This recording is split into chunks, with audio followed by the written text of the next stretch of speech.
যারা ভাবতেছেন তিতি পাখি পালন করবেন তারা দয়া করে ফার্মের ভিতরে তিতি পাখি রাখবেন না, কারণ এই তিতি পাখি আপনার ফার্মকে নষ্ট করে দিবে।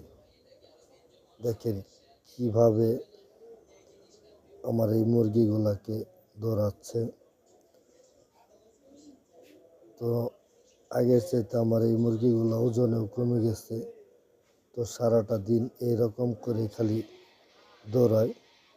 আসলে তা তিতি পাখিগুলা আক্রমণ করে না, কিন্তু ওরা হাঁটে, ওরা মনে করে যে আমারে মনে হয় আক্রমণ করতে আইতাছে, তার জন্য আর কি ওই মুরগিগুলা দৌড় ফেলে। দেখেন কি অবস্থা। তো আমার ছেলেটি বলতেছে, বাবা এই দুইটা তুমি আলাদা আলাদা করে ফেলাও, নয়তো সব মুরগি মেরে ফেলাইব। তো ছোটো মানুষ যা বুঝে তাই বলে। তো আসলে তো মেরে ফেলাইব না, কিন্তু এরকম করে দৌড়াইলে দেখা যায় আমার ফার্মের অনেক ক্ষতি হবে। আপনারা যারা তিতি মুরগি পালবেন আলাদা আলাদা